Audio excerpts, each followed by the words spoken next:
today, we got something really special. Okay. I think this is the first guest we're getting from outside of the United States, Gary.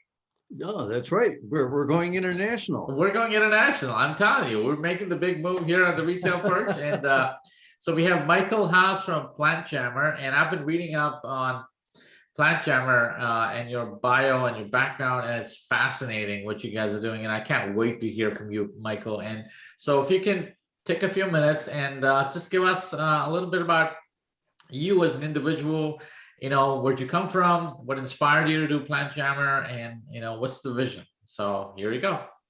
Sure. Well, first of all, thanks for having me on the perch here. Pleasure to be here. I'm Michael, CEO and founder of Plant Jammer, and it sort of started off me. I used to work with McKinsey and worked 90-hour work weeks, I still do, kind of thing, and I didn't really have time to cook, so I thought at some point, okay, it's a survival skill, I need to learn that, and I went into sort of some tools and realized that like most of us realize it's quite hard to find a recipe online, and for that reason, recipes don't perform so well if you're a retailer or you're a food company. They tend to have like very high bounce rates, no time spent on page.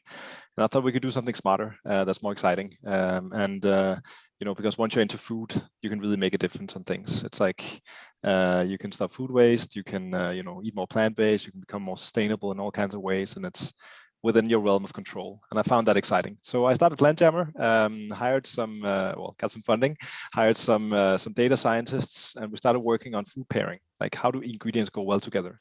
And how do you have a recipe experience that's a bit more light than getting a full-on recipe from some expert, but where you're engaged and interacting with the ingredients that's coming there and learning something along the way. We built an app called Plant Jammer that helps people cook with what they have and play around, and that grew pretty fast. We have a little bit more than 1 million downloads and a little bit more than 130,000 active users on a weekly basis. But that also got us into conversations with food brands and with retailers about their challenges with recipes. And it was quite shocking to realize that you're spending between $1,000 and $3,000 per recipe and your organizational resources, and then you have bounce rates of 50%. So people basically don't click them. They go in and they go away. So how can you do something smarter? How can you make something that stops them in the tracks? And that's what we had learned building the app. So we thought we can fix this. So we started building these one lines of code that you can put on your website, get a recipe experience that actually stops people in the tracks and gets them to engage. One of them being empty your fridge. So type in a few ingredients you have in your fridge or you want to cook with. Get an inspiration on a dish right there that based on the brand side you're on, so it's with those products, and then adapt it to you personally. Make it vegan, make it a Mexican, take out the cilantro, put in more spices, adapt it for your personality, and that's what we built. So that's what we have. So now we have around 50 different food brands and retailers working with us. We're powering their recipe sites, making sure you get much higher engagement, low bounce rates, really learn something about your customers, because that's what recipe is all about. Learning to connect and understand who your customers are and what they like and don't like. And that's what we help with. And now we are 20 people, basically chefs and data scientists building these products. We're basically at a stage where we got some good funding and growing fast, and really like to work with retailers and food brands to have amazing food experiences. That's what it's all about. That is fantastic. I read something on, I think, one of your briefs or your website that on average, people 80% of the time cook only 10 recipes. Yeah, it's a depressing number, isn't it? That's really boring. That's really sad. I think about it, right? So how are you, and are you looking at Plant Jammer as something that makes food preparation a little bit more fun and more creative? Yeah, exactly. I mean, it's interesting to go through that sort of, that metric is shocking, but at the same time, most food brands know this. They go around saying it in all their strategy documents. People only make 10 recipes, and they really only do. And obviously, the victim of that is more food waste. We don't know what to do with that, cauliflower in the bottom of the fridge, and that we don't, even though we have all the aspirations of eating healthier and eating better. If we don't have that sort of base load of competence in the kitchen, we're not going to get there. So all the great visions, they're just hard to make into habits.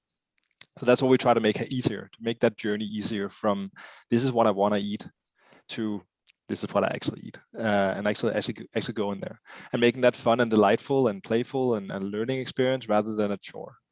Because it can be a bit of a chore to go, I just Google cauliflower recipe and I got 45 million results. Who's gonna you get a bit of a FOMO from anything you click there if there's 45 million alternatives, right? Right. So Right. we think we can do better than that. Wow. That's So amazing. Michael, one of the things you're focused on is helping with food waste, right? And obviously one of the direct ways to do that is helping people better use what they already have in their fridge or pantry and so on. If you would talk a little bit more about that.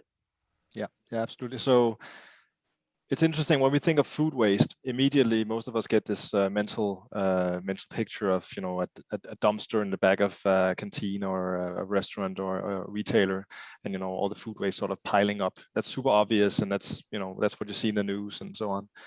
But that's actually that's not what food waste looks like. That's the 11% food waste that's happening at the retail level.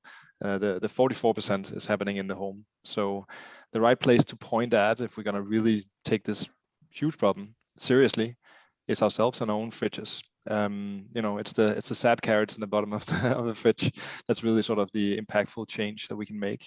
And that's why we're focusing. That's why I decided to focus on the home first and foremost, of empowering people there, because that's where the biggest problem is. Mm-hmm. And it's a very unseen problem because you don't see it piling up, right? But it's very real. And the beauty is if you start addressing that and you start creating that flexibility in the home of really realizing that, okay, I can actually make something really, really delicious from a carrot, an onion and soy sauce and olive oil. You can, right? If you start realizing that, then you can start having home kitchens and consumers being much more active, engaging in the food chain because they can be flexible. And then the next step is obviously that they realize what's close to expiry at the retail level, and they help buy those products and eat them fast. So that flexibility is where I like to create some superpower. So do you, picking up on that thought, do you see retailers you're working with trying to connect your app and recipes and guidance to products that are becoming, close to sell-by dates or spoilage, whatever, in the store? Exactly. That's actually the next product we're working on right now. Along with, we found a really good partner we're from Copenhagen, Denmark, and we found a really good partner in Sweden, our neighbor there, called Y Waste. They have a nice app that's straight out there in the retail stores. So they're present at 2,000 different individual stores where they're helping date mark ingredients and just have a good repository of what's there. Then we just built a common API, so we're calling their data. And that means each of these stores can actually have their own little listing on their own site that we are helping them set up, where they show what's locally close to expiry, and you can right away see, oh, I can make a pasta from that. And you actually know what's in the shopping list, and you go down there and you get a good deal, but you also help stopping food waste at the retail place. Nice. So in short, the way your app works is I go to my fridge and say, okay, this is what I got in my fridge. Tell me what I can make. You suggest some recipes. I can take that recipe and adjust it a little bit if I want. And boom, I have a recipe that I can use with stuff in my refrigerator. Is that the basic idea? That is the basic idea. And the adjustment is actually the real power there, because what we realize all the time is, if you're just clicking a random recipe, there's going to be ingredients you don't like that, don't fit your diets. And it's much more playful to play a little bit around with that. So, what we like the most is actually these playful things, like saying, make it Mexican. And then we have a mask on ingredients and what makes it Mexican. And it actually starts making it yours that way. And it's that playful part that means you're much more likely to actually cook. Which we're not, if it's just a beautiful picture. Yeah, it seems like the picture that's coming to me is like a painting. So I got a few paints, and what can I paint with this, right? And you're basically providing ideas for what I can put on my canvas because the same paint can make different types of paintings, and based on what I like visually, I can do different things. And I'm thinking you're doing the gastronomical painting here of some sort. Right. So I'm taking notes here. That's a beautiful, beautiful picture. That's a great analogy. we call ourselves plant jammer because we like to look at it like music. When you're jamming, you need to know the basic notes. And you know, you need to know what is in food is, you need to know what's umami and sour and sweet and what gives crunch and texture. You know, some basic rules we can put into the algorithm so you have the notes. But once you have those, you can jam. You know, you can freestyle and you can make it yours. Nice, So, lovely. I think it's such a great idea. yeah. So what behind the scenes, you've created sounds like a bunch of different attributes for each different food item, far beyond what retail would normally think of as attributes, right? Sweet, sour, flavors, those types of things. Exactly. Actually, the behind the, now we're getting into a difficult topic because we're getting into what's behind the curtain, and behind the curtain is something quite unique. We actually don't have a single recipe in our database. What we have is an AI. We taught food pairing, and we gave it some straitjacket sort of rules about, okay, this is how a pasta looks like, and this is how risotto looks like, and you know, gave these sort of basic recipes. Worked quite a lot with Mark Bittman, who basically started saying there's only 10 recipes in the world. Everything is a branch out of those 10. There's a bit more than that, but nevertheless, we built those sort of patterns and gave the AI that. And then it's the moment that a user actually picks ingredients and says, I want to make it into a risotto, that it builds the recipe. So there's no database there. There's a bunch of attributes, as you say, and a bunch of vectors that are designing directions based on your preferences and what you're choosing. And then it's building on the back of those preferences. So it's literally a chef in the back end who's telling you, here's what you got, here's what you can make, right? So it's kind of on demand meal. Yeah, and oh, you like more protein, then you should get something like this instead. Or oh, you hate cilantro, then this is the direction. And you have a conversation. Like I say, you can talk with the recipe. Yeah. Wow. That's neat. You know, so my daughter is going to college this year, and maybe I should get her this so she knows what to do with the stuff in her refrigerator. Because this way, even if she doesn't have a recipe and know what to cook, you guys can tell her. It's a survival skill. It's a good gift to give. There you go. I'm telling you. Yeah, really. Wow. Or if my wife heads out for a vacation and leaves me at home and I'm only making eggs, now I can start thinking of more creative solutions. No, this is fantastic. So how did you strike on this? Yes, you started off with the objective of reducing food waste, right? But food waste to customized recipes, there's a big gap. So you must have had some inspiration points along the way. Yeah, so basically for me personally, it really did start with me wanting to learn how to cook, and I'm a first principles thinker, so I don't like to just follow someone's very high level rules. I like to understand the why, right? So I had a really hard time just following a recipe because I felt like I just have to follow it every time, and I'm not really learning anything along the way. Like, how can I capture information out of this, right? So I started Googling and finding books and reading about food pairing and understanding there's a whole sort of methodology around what things go well together. And once you have that, you can make anything. And that's really powerful, right? So if you know the basic 6 steps of a risotto and you know what goes well with eggplant, and you combine those 2 things, you can make a great eggplant risotto, right? And suddenly, so there was the whole idea was basically how can you learn how to cook better, and then building an exploration engine from that. And then we built this exploration. It was meant for like super geeks who really wanted to learn how to cook, right? But we every time we talked about it to anyone, they were like, "Oh, then you can empty your fridge." And they couldn't stop saying that. And we just, for 1.5 to 2 years, we were walking around saying, yeah, sure you can, but like, this is why we have it. And at some point we just learned, okay, why fight gravity? Why not actually use the technology for what everyone is wanting to use it for, which is cooking with what you got. Yeah. And that's how we got there. So we started from like a classical Copenhagen Michelin star focus of like high-end stuff to realizing we can solve something for many more people if we bring it to simplicity and convenience instead. And that's why we went for solving a very real problem on food waste. Yeah, I mean, I can imagine restaurants using this service where they're like, okay, we want to change up the menu today, and make it more interesting for our customers, and understanding the customers' taste buds and saying, okay, how do we make foods and put stuff in the recipe? And I'd love to go back to a restaurant which changes its menu every week, right? Because it's something exciting as opposed to I want to have the same thing that I had last time. So have you guys explored that avenue? I'm sure We have. We kind of stopped exploring it the last year for obvious reasons. You know, the Corona sort of quarantine sort of stopped the restaurants from, you know, innovating on that field, and it had to innovate in other ways. So they were busy. But yeah, basically, yes, restaurants and high-end chefs, what's wonderful about working with them is you just need to give them 2 leads and then they go, right? So they just need to know, I have eggplant and I have bulgur and I want to make something. And then you tell them 3 spices and then they know what to do. And that means that for them, it's a very different engine of like just inspiration up front and a different kind of product, right? Because they know how to connect the dots once they have a flavor profile they can kind of play with.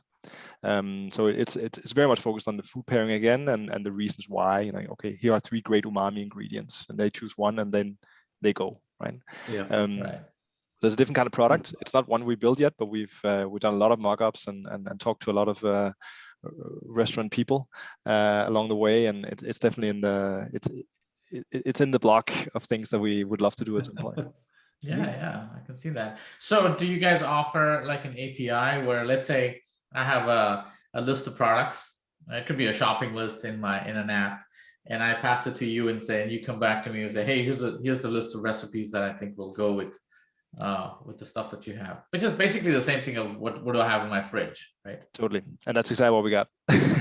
So we underneath each ingredient there's a hierarchy of products. So we already filled it out with every EAN code we can find, and are continuously improving that. So that also when a brand comes to us, we already know their product and where it fits and what's special about it. So we tag them as well and have a whole data management system of products, and that means that any food brand can come and say, this is my product. We probably have it. If not, then tell us a few things about it, and we can position it in the neural network and the whole system. And suddenly you have, you know, well, I just told you I have no recipes, but you can make thousands and millions even of recipes from that product. And we can say, okay, do you want to have breakfasts, or you want to have, you know, drinks, or do you want to have dinners? And we go in that space and give you access to the API. You can build your own products, or give you access to our widgets, which is basically a 1 line of code you put on your page to have a great recipe experience based on your products. So basically, you've taught a computer to cook. Basically, yeah. Yeah. But we're continuously teaching a computer how to cook, because it's not self-learning, right? So we need to teach it things all the time. I understand. So these days we're going into Indonesian cooking a lot, for instance, and getting into that space and learning about that, and feeding data, but also feeding structures around the data to go into that space. So it's a continuous learning effort. So how about going the other way? Can a shopper start with a recipe and then send that to their retailer's online shopping site or e-commerce site? That's a thing we explored, looked into. What we learned in the whole shoppable recipe space is generally it sounds great. The conversion rates are really low. So it means, you know, if you have a recipe on your site that you can shop with, people come in with another context. One recipe, you know, might be worth, let's say, $5 to $10, right? So it's not going to be a lot of stuff to put into a shopping basket. So what we decided and are working on is a shoppable meal plan, rather. Okay. Where you say, I have a few ingredients and I have a taste bud, and what's the great meal plan? Then our AI builds the meal plan that's proposed. You adapt a few things, and now we get to a shopping basket of $30, $40, $50, and it starts getting interesting, because then you're a few clicks away from actually ordering it. You don't have to also add a bottle of wine or something to make it deliverable. So that at that level, the meal plan level. Nice. So are you primarily in Europe right now, or are you in the US, or? Primary Europe. We have a lot of work over here to do, but we are starting to work with companies like McCormick on the spices, and with Barilla on pasta, and a few of these European brands that are moving over as well. So we definitely want to go over there, because there's also food waste, and there's also people who are excited about food and who want to learn to cook, particularly these days over there. Is there any food waste in the US? Just a little. Just a little. Yeah, that's right. Just a little. No, I think it's so fascinating. So tell us about this this vision. What drove you this whole vision of 1 million tons and 1 million dishes? Yeah, no. So basically, the core premise of this, that when I was working with McKinsey, I always worked in the energy sector, and travel around the world, worked with governments and big companies to solve energy problems. And the thing about energy is, like it is with most sustainability efforts, it's very top down. You need regulation, you need big infrastructure projects, and then you can make difference, right? What's beautiful about food is you can go bottom up. Like it's you and your habits. It's much more within your realm of control to actually make a difference, even without infrastructure or regulation. They have an expression in Indonesia that goes, the economy grows at night when the government is sleeping. and you can take a similar approach to sustainability when it comes to food, right? Where suddenly it's actually within the realm of our control to do something ourselves on a daily basis. And that's exciting. So so we want to reach the scale where we can really impact, eventually 1 billion people on how they eat. And if you're gonna have that kind of scale, you have to think a little bit different and put some targets up there for you. So we have like a whole milestone plan of how do we get to 1 billion, because when we get to that, we can, obviously reduce food waste by 1 over, let's say 9 percent. So that means almost more than 10% of that can be stopped then, right? Because we're impacting that much of the population. So yeah, we got a stepwise plan, and we know that you cannot just do that with an app, because in food everyone has their religion and their own ideas, and for that reason everyone is not going to use the same app. So therefore we thought it's better to package the technology into an API, put the AI chef in there, and have it delivered to a bunch of websites. Everyone who's excited about food and wants to fight the food waste, they can call our API and make magic and make something happen. So I would imagine with all the people you have using the app, you've got enormous amounts of data, and from that probably some really interesting insights into shoppers behavior and so on. How do you use those, and do you share those insights back with retailers or with the brand manufacturers? It is very, very useful insights for sure. We make sure to we don't want to go into the ad business and sort of the whole game that your Facebooks and Googles have gone down, where you end up doing evil stuff, trying to get as much data as personal as possible. So we really try to keep all data fully anonymous. That's super important for us. But at that level, we can still gain a lot of insights, and that is something we're capturing. So we are capturing, in Copenhagen on a Tuesday, what do people tend to eat? What do people tend to substitute out and substitute in when they're making a pasta? What are the products and ingredients that tend to go together? So we can actually tell, Barilla and pasta that, you should actually there's a tendency towards people making a lot of, broccoli pastas these days, and you might want to go that direction. And there's soy sauce and umami in this. So suddenly you might want to think about Maggi or Kikkoman soy sauce, like going in a direction of understanding these patterns you wouldn't normally consider. Yeah. And seeing that at scale. And that's something we're both sharing, but what we really like is to say, if you put this experience on your site, you're going to not just have visitors coming in and jumping out again. You're going to have visitors coming in, they're going to be clicking the journey, and throughout that journey, they're going to give you a lot of information about what are your customers like, what do they like, what don't they like, what are the products that go together, all these insights about your customer, not like some generic customer that PlantJammer came with from an app, but your customer, the people who see your site. That's really impactful. So we give them a monthly dashboard of what did people do on your site at a very granular level. Again, anonymous, but nevertheless, what did they do? What did they pick and take off? And that becomes a bit of a strategy roadmap for them. Nice. So do you also, from this, I guess you can glean changes in lifestyle diets that people are adopting? Suddenly I'm seeing that, hey, there's more vegan food, there's more gluten-free recipes that are going in. So almost kind of inform retailers of trends that can help them in a larger scale with merchandising, right? Like, what kind of products should I be carrying in my store? Because I'm seeing that more people are preferring, vegan or keto diets, or, right? Absolutely. And I think what's interesting is when you start doing that at a product level, actually, right? So you start realizing new patterns and new ways that people are consuming your products. Even what should you be next to in the supermarket, because there's also a big data game going on between retailers and food brands, right? Where retailers, they have the category managers who try to really study the data and understand in my category what's going on, right? And if the food brand could come in with information that's complementary to that, or even better than that, then they can have another kind of level playing field when they have in these negotiations and conversations about trade spend and the like. Right. So for examples of that is that we work with a company here in Denmark called Grain that uses it's a very beautiful company that uses mash from beer production, makes flours out of it, and then sell that flour for beer, for bread making and the likes. Wow. They came to us and said, okay, all our customers are like hipsters from the big cities, and they're very sophisticated and they want very sophisticated things, and that's fine.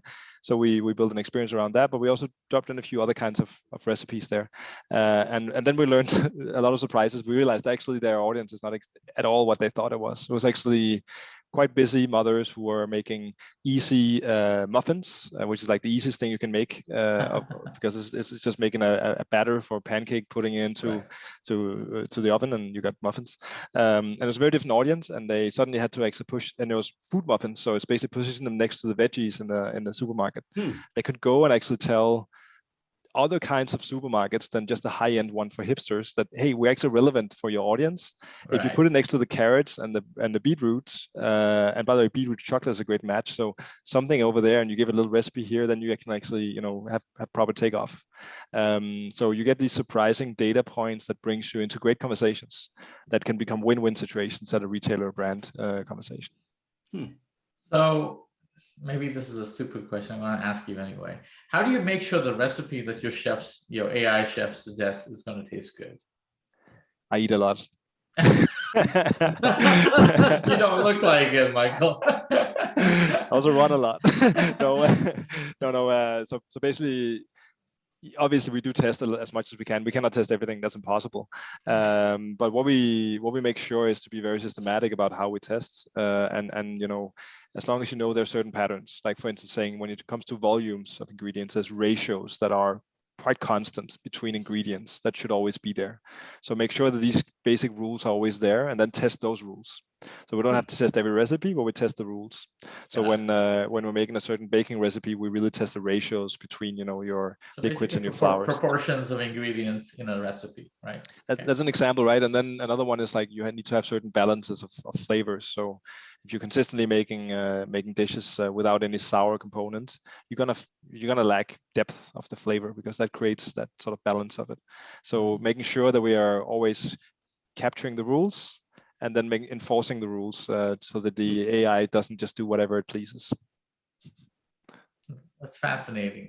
Because we've had people on the show, Gary, in the past several episodes. A lot of them deal with, personalizing food suggestions, recipes, and they're all trying to solve this problem of how do I make my meal more fun, more easy to make, and also indirectly benefit the retailer in the process, right? And you've got to have a balance of the two. Yeah, it's fascinating, and I think your solution really stands out in my mind, because it's the first solution that we've come across, Gary, and we come across a lot that seems to have taken the art of preparing a recipe to the AI, as opposed to most of these people are working with a fixed set of library. They start with the recipe and then. Exactly.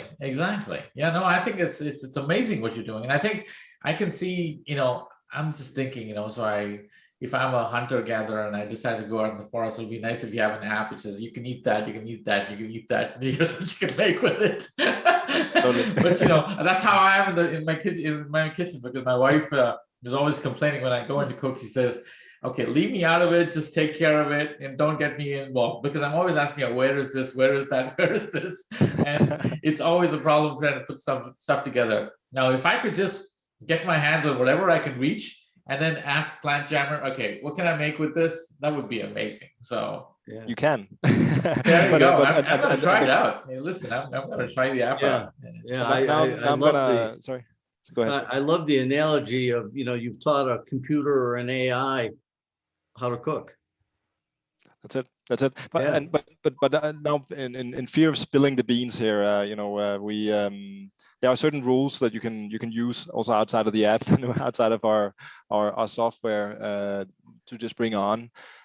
We all get in Plant Jammer, we're now 20 people, and we all get this language around food that we didn't have before by working here, because we're looking at what the engine does, and we're creating a language around it, because you cannot just give people a recipe. Right. That wouldn't be true to our philosophy, at least. You want to give people, it's like giving people a fishing stick rather than a fish. You really want to teach them something about why. And if you get the sort of the language of, we have created something called the gastro wheel, which is basically the components of a well-tasting dish. So basically, I think I said it before in this call, but nevertheless, you need something umami, you need something sour, you need something sweet, you need something crunchy for texture, you need something bitter, potentially something spicy, and definitely something aromatic. There are these kind of components that you just go through that sort of checklist, and you can make something delicious. And when you have to learn to taste and say, oh, this is missing, let's say umami, for instance, you have to know those tastes a little bit. That's a bit of the art of it. But essentially, we had a day the other day, it's a while ago now because of Corona, but where we went shopping together, the whole Plant Jammer team, for a common cookout, and we shopped for a weekend, and people weren't talking about like, I'm gonna pick up the soy sauce, and I'm gonna pick up, feel like I'm gonna go find some umami, I'm gonna go find some sour, and we didn't care what kind, because as long as you have those components, you're gonna make great dishes.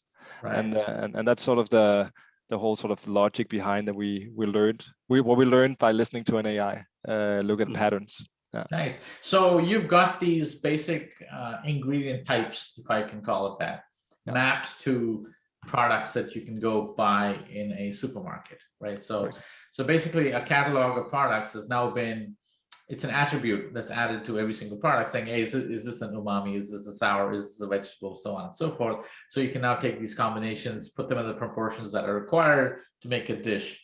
What about the procedure of the recipe? I mean, how do you handle that?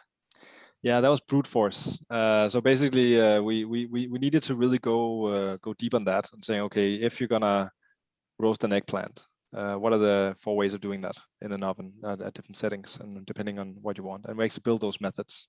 So we have a bunch of methods for each of these ingredients, because that's an aspect where we needed to actually bring the chefs in. We are basically half chefs and half data scientists in the team. We don't believe either of those aspects can do it alone if we're going to build what we want to build. So we had to really go in and go deep on these methods that the AI then picks at the right times, but we had to build the tools for it. So basically it's Lego bricks that then the AI finds in the right spots and the right times. But essentially we did need to do that, and we are still continuously doing that, sort of building the Lego bricks, learning, oh, there's something called a sphere, or there's something called another way of barbecuing in salt. And then we play with that and we build the method, and then we got another tool for the AI to use.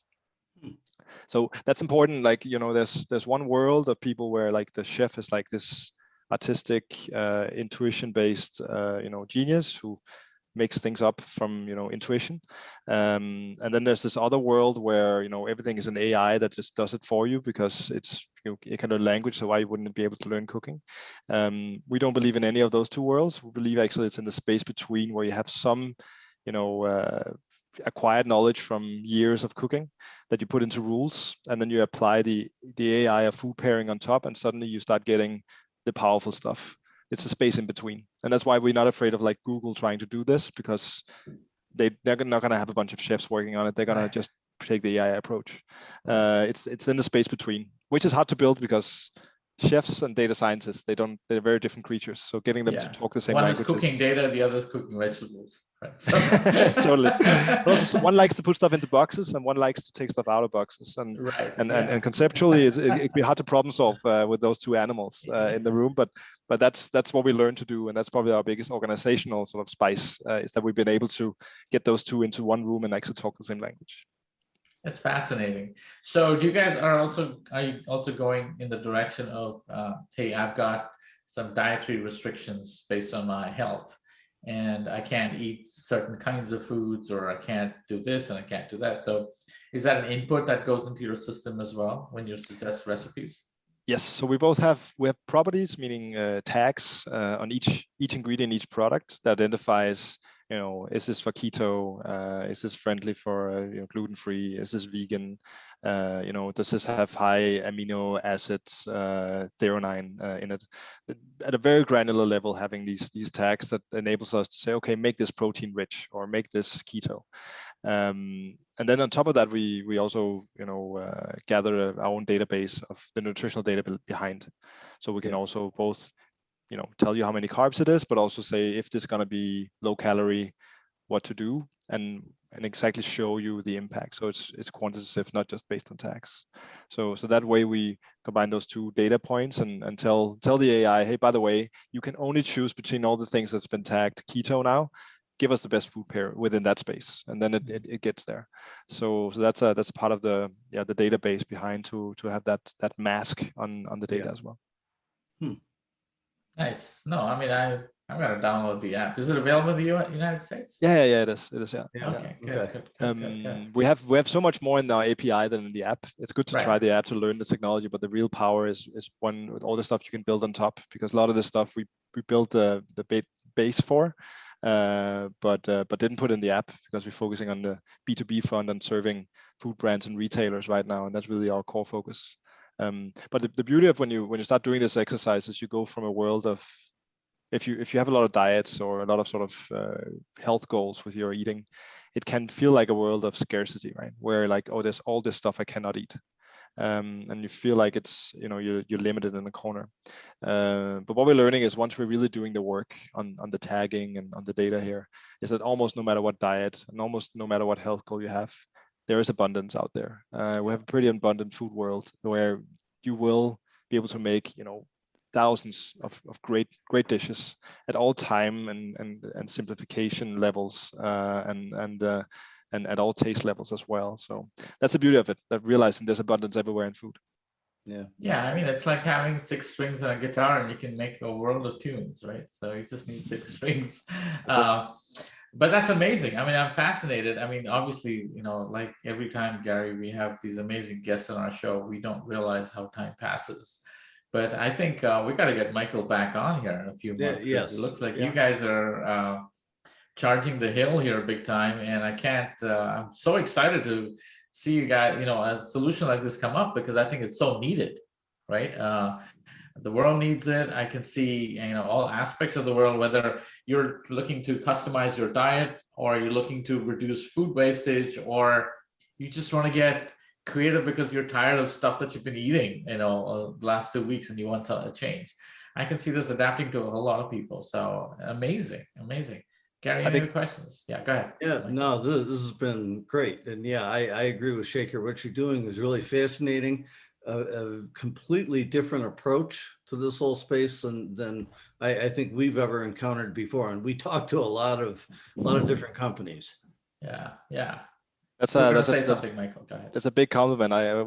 We try to be a bit weird and do it our way, and not listen too much to what other people do, because then we just get groupthink and build what everyone else does. So we do what we can in that space. But I think also, just to mention one thing, working in food is pretty tremendous. Like I came from a world where I could barely cook, 7 years ago, and now I can't stop thinking about it. And I think it's a great space to be in, and it's a space where it's kind of compared to getting a tattoo. Like, it will never go away when you work with food, because it's it's a culture, it's senses, it's chemistry, it's physics, biology, it's everything in there, and it's got so much depth. So I expect to be working on this for the rest of my life, and it would be lovely to come and see you again and tell you all the good stories. Absolutely. We can't wait for you to come to the United States. I mean, this is sorely needed here, without question.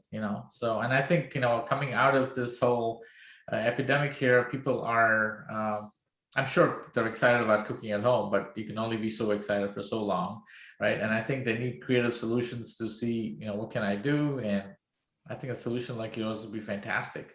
So yeah, we'd love to get you back on the show. It's been such a pleasure talking to you. And I know for sure that Stephanie, who does most of our editing, is probably going to be lost in thought as she's listening to this episode, as most of our listeners are, because I don't think they've heard a lot of things like this. So how do they find you? I know we have a lot of retailers listening to this podcast, and other solution providers who might want to integrate with your offerings, how do they? What's the best way to reach you, Michael?